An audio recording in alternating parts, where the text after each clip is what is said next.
to Centre Stage. I'm Melinda Farrell, and join me wearing glasses so that she looks even more intelligent than usual is Lisa Sthalekar. They look good on you. I like them. Thank you. Oh, welcome. Well, 2 games down for India and 2 wins after beating the West Indies. So that's great news for India in this tournament. Another one of those funny games where it wasn't really high scoring, but the chase was tricky. West Indies putting up 118, thanks largely to the efforts of Stephanie Taylor and Shemaine Campbell. Deepti Sharma taking 3 wickets, while in reply for India, well, it was really mostly about Harmanpreet Kaur and Richa Ghosh, the partnership that they had that really broke the back of that chase, getting there with 11 balls to spare. So what did you make of that, Lise? Let's talk first about West Indies. Stephanie Taylor, who we might mention, had a looked like significant lower back injury later on in the field. But Deepti Sharma, 3 wickets, kept them to a low total. Yeah, Deepti Sharma becomes the first male or female Indian player in T20 international crickets with 100 wickets, and credit to her. She bowled well, as she always does, and bowls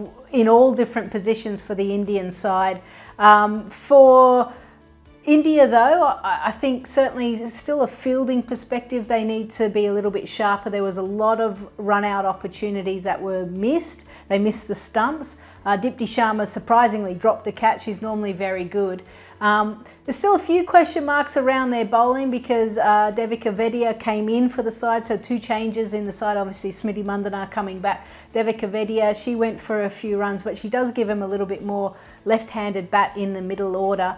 And Rajeshwari Gaikwad as well went for some runs. So they need to probably just tighten a few things up from a fielding point of view.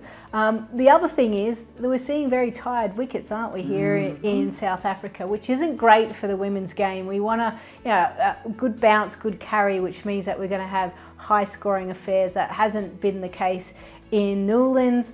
Pal's been excellent. Klebeka has been a little bit lower as well. I didn't quite get the click. But the thing is that teams need to adapt. So I think India is still in a fairly good position. Yeah, it's a bit of a leveler too, isn't it? Because we saw Australia make very hard work of trying to chase down a low total by Bangladesh. So that could have some interesting implications. Might we see an upset that's helped by tired wickets? We'll find out. So India into bat, and Smriti missing out on her return. Jemimah Rodrigues missed out after absolutely belting it in the earlier match. But what about Harmanpreet Kaur? She looks like she's really building nicely actually in this tournament. Yeah, she is. She's performing really well in the sense that she's coming in and she's going from ball 1. She's playing some really aggressive shots. She normally takes her time.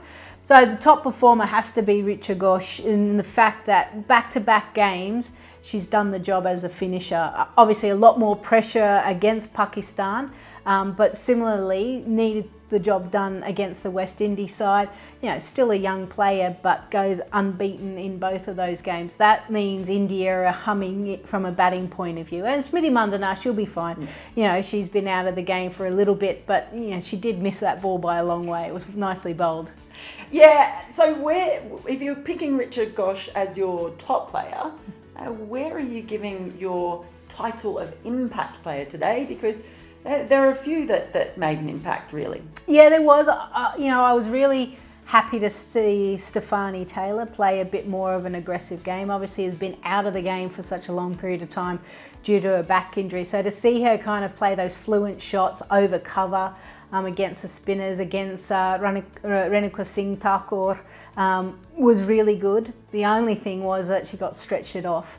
And it doesn't look good for her. So you could see the disappointment, having done so much work from a rehab point of view, and then being in that position where she may not take part in this tournament. And I don't know if we'll see her after this. If it's a really bad injury, and at her age, you start to weigh up, is the rehab worth it, or is it time just to think of your next career? So let's look at India now. It's like they haven't put together a complete performance. And next up, they have an enormous game in Cricbuzz I'm just Very trying. good, yeah. I'm trying. I got a little bit of a click in.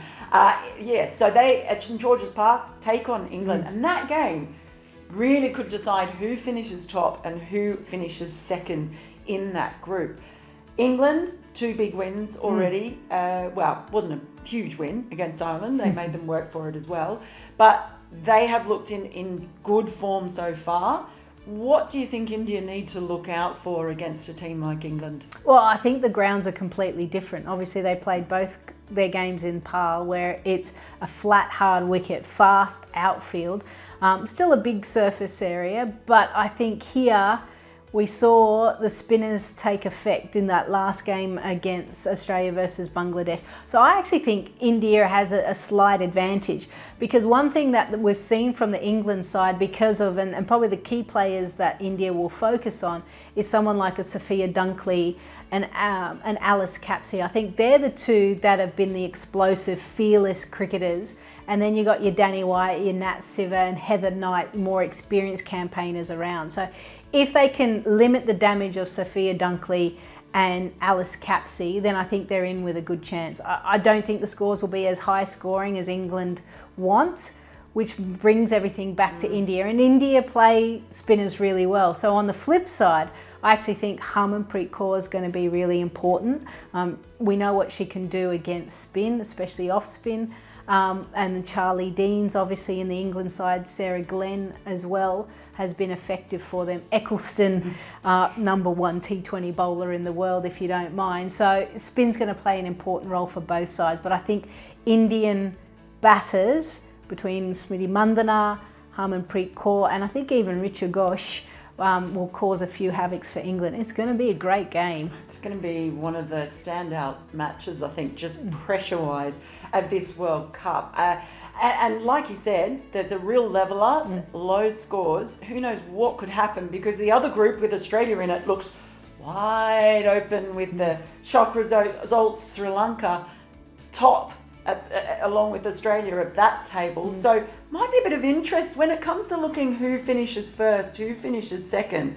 That's going to be really interesting, because teams might want to avoid Australia, particularly if they think they can get Sri Lanka. Yeah. Which might be dangerous. Yeah, Sri Lanka, South Africa, obviously New Zealand are out. So it's between those two sides, and South Africa is starting to play their better cricket.